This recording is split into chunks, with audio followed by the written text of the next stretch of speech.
snack, you stretch your legs, and you are ready for another presentation.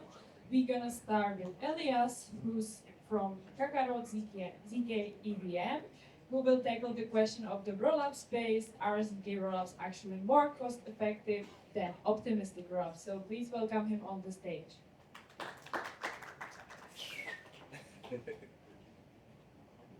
Thanks, you guys. Okay. Can you hear me? I guess. Yes. So, I'm Elias.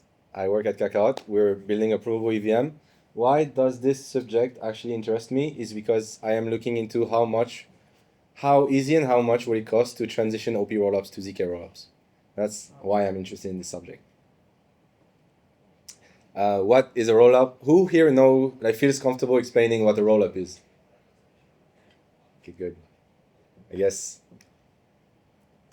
then we can skip to the next part, which is currently 75% of rollups are optimistic rollups. And then the question is, will it be forever more economically viable to run OP rollups? I think this is the common conception, or like the doxa, that it is always cheaper to run an OP rollup. And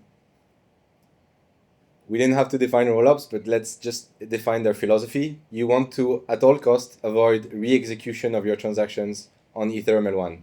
So yes, it is always good to remind ourselves that on blockchains, you don't trust whoever is running your transactions, and you want a network to assess the integrity of what you're doing.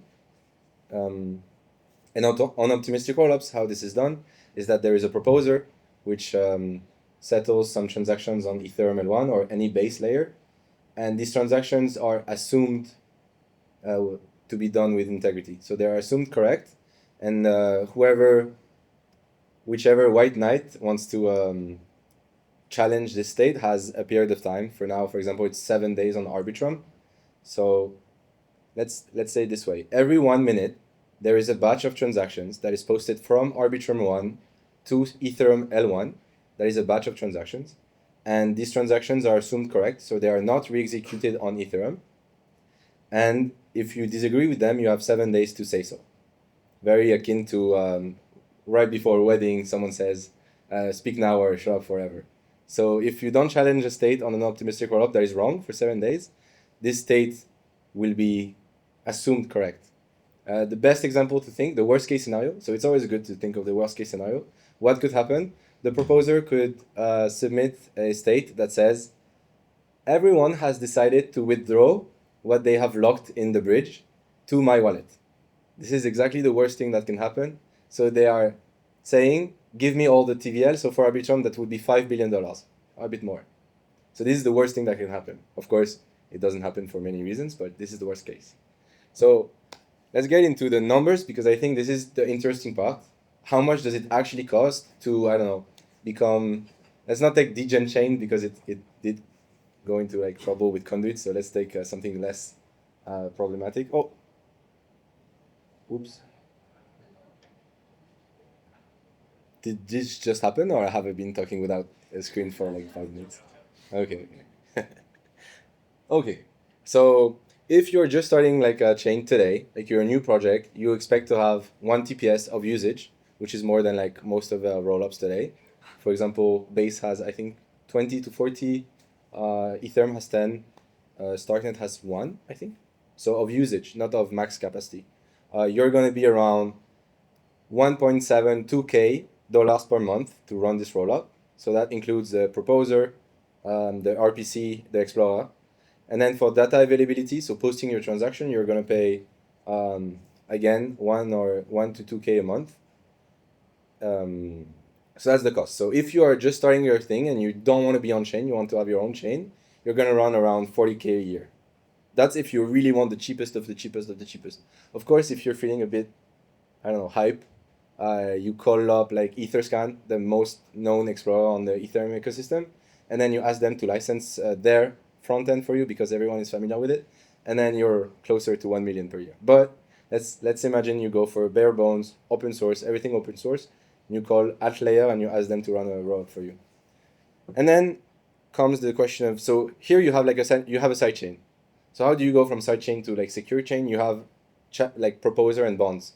What is this? Is the thing that we talked about, the thing that says, here I am a proposer, I've posted 1,000 transactions, I am scaling Ethereum.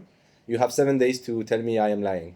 So when you do this, you lock up money to kind of have skin in the game, and for economic reasons. And this can cost you from 10K to 10M. So today, if you are the Arbitrum 1 proposer, there is one, only one, you have to lock up 3,600 ETH in a bond whenever you submit a batch of transactions. What does it mean? It means here is $10 million, here is millions of transactions every month, 500 million per year. If I've lied on any one of them, you are going to have part of my money or all of my money. So this is pretty costly in terms of, it is good in terms of economic security, it is costly in terms of immobilizing capital. And then there's attacks. An attack on a fraud-proof system is kind of the worst thing that can happen if someone wants to game the system. This is best explained in an article from L2Bits called Fraud-Proof War, or an article by the, I think, co-founder of Cardezi called Fraud Proofs Are Broken. The main gist of it is, what can you do to a fraud-proof system that kind of breaks it? What you can do is, what you can do today, for example, on Optimism, is you can, as a proposer, propose like millions of proposed states that are all wrong. And then obviously anyone in the right mind will challenge you, but it costs money to challenge for two reasons. One, you have to put a bond against their bond to kind of say, okay, whoever wins get the money of the other guy. And the second reason is gas, just on-chain gas. But imagine now you're a very rich attacker and you have enough money, and you have to imagine you don't lose the money instantly, you lose the money after 7 days. So a smart attacker, which is very hard to do, would propose like 1 million wrong states and then ask you to challenge 1 million of them. And then you as the defender, you would have to have cash available to challenge 1 million states, which is, for example, for Optimism, if the attacker has $5 billion to waste on an attack, and when I say waste, what I mean is they risk it. It's not a waste. What they're going to risk is losing it if they lose this battle. But if they win, they get the entire TVL of Optimism, which is $5 billion. So it's always a risk management. But what you have to imagine is there is an attack. There exist attacks on fraud-proof systems that are a function of the TVL of the chain.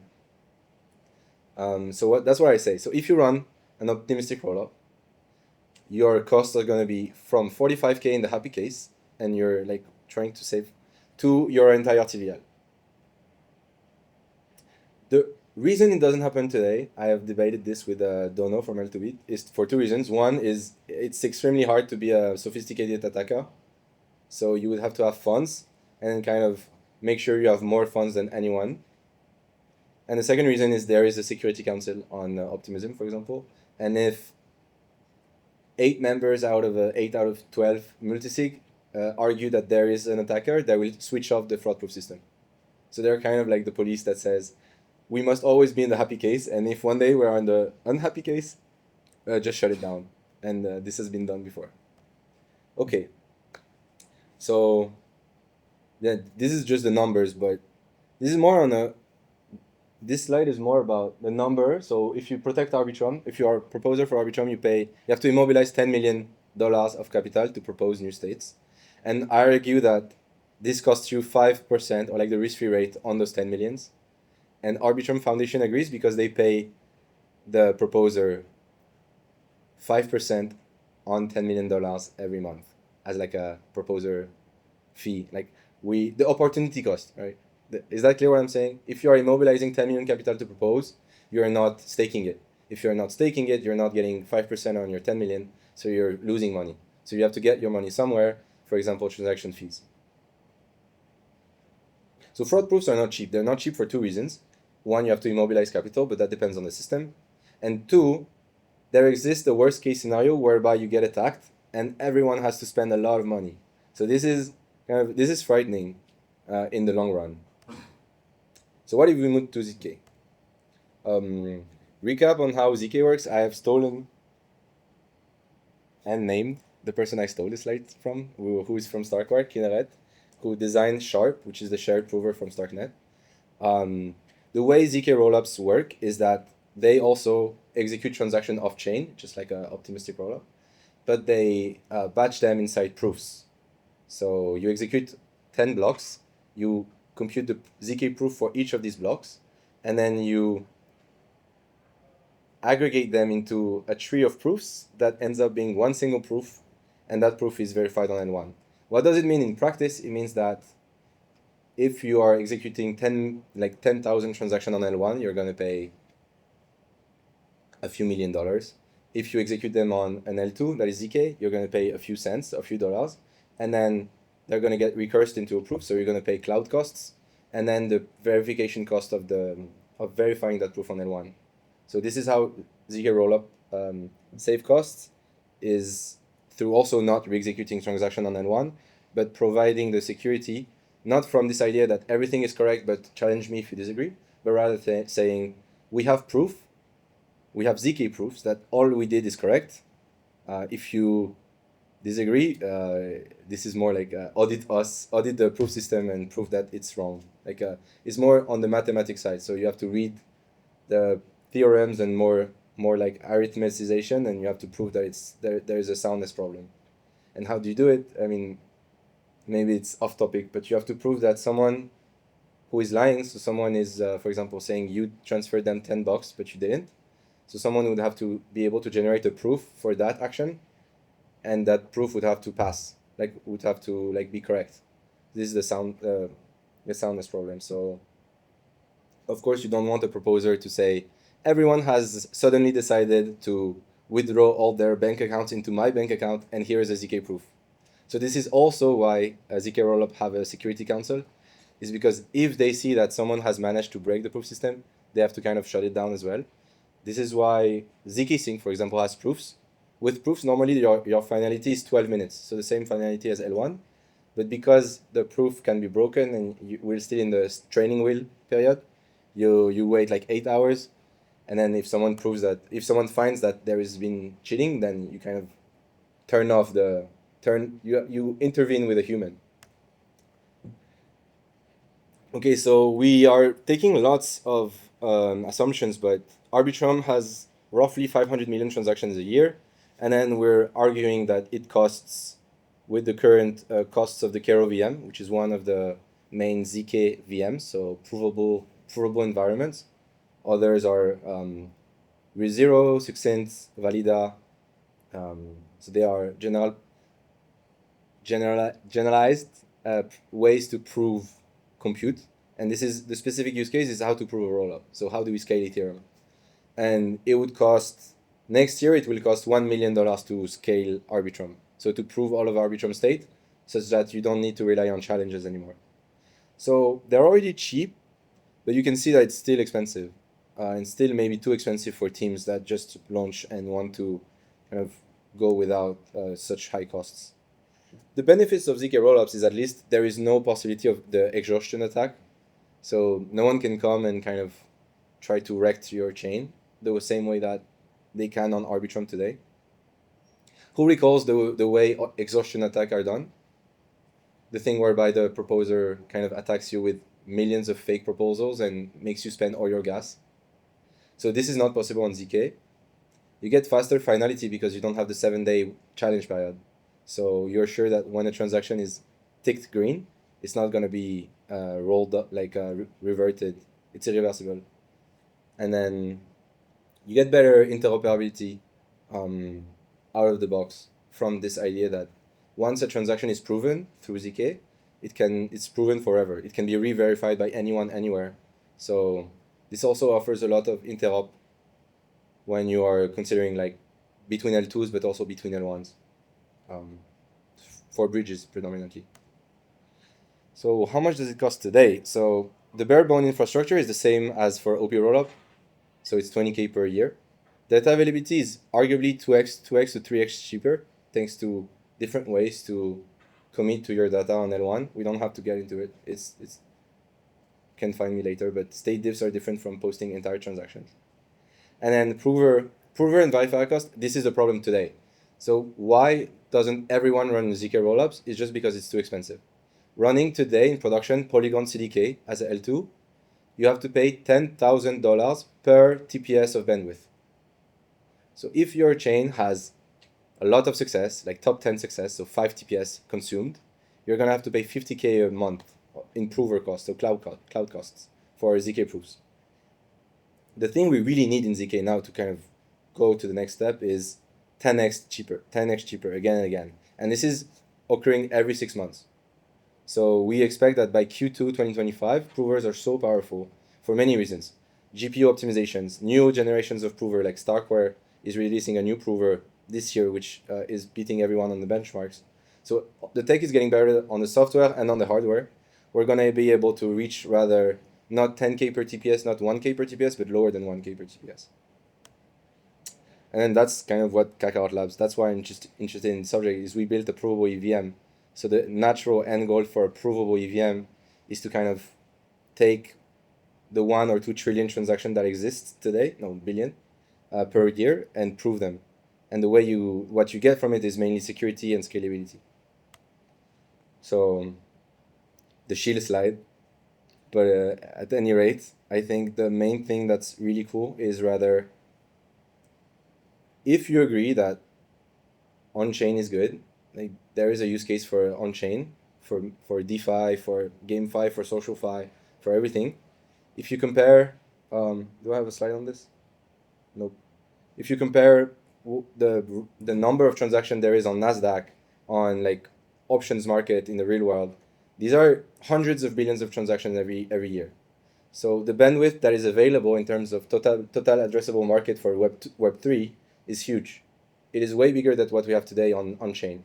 So if you agree that Web3 is going to penetrate lots of ecosystems and sectors, you know that we are going to have hundreds of billions of transactions to prove.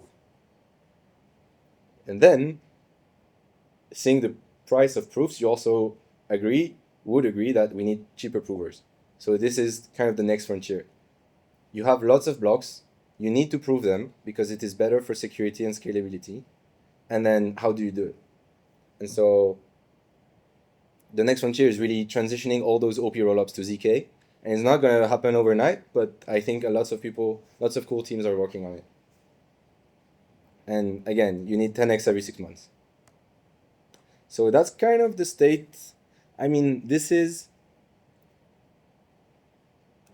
a two-axis kind of view on the proving landscape. Who is technical here? Okay, so who has heard of Rust proving? Like Rust proving, like you write Rust and then you can prove it. Yeah, okay, so it's not so. Okay, so the y-axis is just saying how easy it is to go from being an engineer writing software to a ZK proof. So the higher you are, the easier it is to go from software to proofs. And then on the right is really cost per proof. So why do we say that RISC-V proving is easy to prove? Is because currently, when you write so let's take a very concrete example. You are OP Labs. You have written OP Stack. It is a code base, and now you may want to prove it. So you want to transition from having an optimistic challenge mechanism for security to ZK. So now you need someone to kind of go and literally they take your blocks one by one that you propose, and they replay them in a provable environment, kind of like a provable bubble, and they spit out proofs. And those proofs act like certificates of integrity. So you need a team to do this. How do you do it? There are like 2 or 3 ways. One way is you get cryptographers, such as the like of PSE, Privacy and Scaling Ethereum. No, Exploration from EF, and they have written Halo 2 circuits for ZK-EVM along with Scroll and Tycho back in the day. So you have a team of cryptographers, so you need cryptographers, and they write circuits, it's almost like electrical engineering, that when replaying your transactions are going to spit out a snark that says, okay, this block is certified. This is lengthy, and this requires like a lot of knowledge. The second approach is doing like Kakarot. You rewrite kind of like the OP client in Cairo, which is the language targeting the provable VM from Starkware. So this is way easier because you don't need anyone on the team to be a cryptographer, and you don't need any auditing inside the land of math. like the whole purpose of Cairo is that you are given a toolbox that spits out proofs, but you don't need anyone to be a cryptographer, so it's even easier. And then the next step, and it's arguably more performant than anything else. And then the last step is really you take your software that you have built already, and you kind of give it to the SP1 or RIS0 team as is without touching anything else, and they prove it. So there is no additional code like being generated. Everything happens on the land of compilers. And the reason it's not so efficient is because they are they're emulating a normal computer, which is really not so friendly for ZK. Okay, wait, did I lose everyone? Because I guess is okay. I'm getting 2 thumbs up. I'd consider it 100% of the crowd. Just kidding. Okay, so really, like, how is the world going to evolve according to me? Not financial advice. OP rollups are going to transition to ZK slowly but surely. It is hard for 2 reasons. One is ZK proof are still too expensive, so it's going to take a few months, a few years. And 2, there needs to be a change in the software, like but this is already being done by the OP Labs team. So those 2 obstacles are just time, not anything else. Then ZK rollups become the default, mainly for security. So most of the OP rollups right now don't really have security, except the main ones. So except Arbitrum and Optimism and Base, none of them really have like working fraud proofs in production. And then really the end goal that I envision and everyone envisioned, Vitalik as well, which is very nice, is ZK is adopted directly on L1. So you would have proofs of blocks on L1 directly being done in real time. And this would really, the main goal is like, how can you make Ethereum L1 security, like decentralization level, reach like 100 or 1 million TPS? And it's really the challenge is how do you not degrade security by having L2s and L3s, but scale Ethereum to absorb Visa, Swift, SEPA, Nasdaq, and all of these like financial systems, as well as gaming, as well as social fi. That's it. Thanks.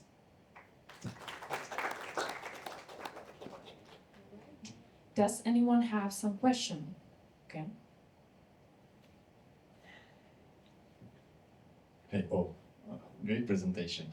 And just like, so what's your view? I guess you like building the Kakarot, but if you will go like today's, this one, so actually what will be the first one? Like we will see OP in SP1 or REF, or actually they will continue, they hook in the infinite money, right? So they can like bring all the cryptographers, everything to their team and build, custom secrets for themselves. Basically, I'm asking if they are willing, to give up like kind of like security or like kind of like the manageability. Like, okay, we will use SP1 and RIS0, which I will bet is not bug free.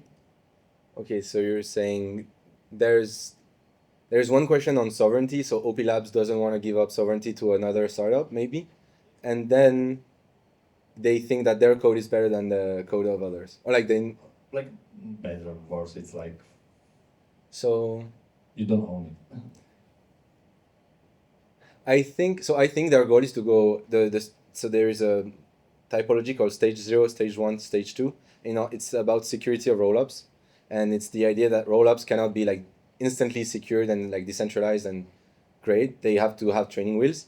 So to reach stage 2, you need to have multi-proof, which is the idea that when you submit a block, you need like 2 or 3 proof systems proving it. So that's for that reason they are willing to kind of offload proving to other people. Second, I think they learned from Scroll and even Tyco that it's just way too expensive, too hard, for no good results to have like custom circuits. So the reason being, teams like SP1, but Cairo, Linea, and everyone, they identify the main operations that are so like super expensive in blockchain. They write custom circuits for it, and then they make it available inside their ZK-EVM, such that it is not even economically better to do circuits anymore. And it proves actually harder to audit and be bug-free when you have circuits rather than ZK-VMs. And I think the last element, but I don't. It's not conspiracy theories. It's public information.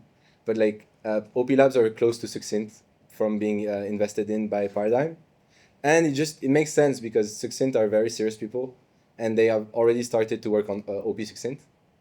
For all these reasons, OP Labs I will bet, but I don't know. I'm not part of them. They will not hire a homemade cryptographer team to do circuits. They will just get multi-proof and then buy the cheapest proof on the market with the highest level of security, like the trade-off. Anyone else? Okay, in that case, thank you, Elias. Thanks.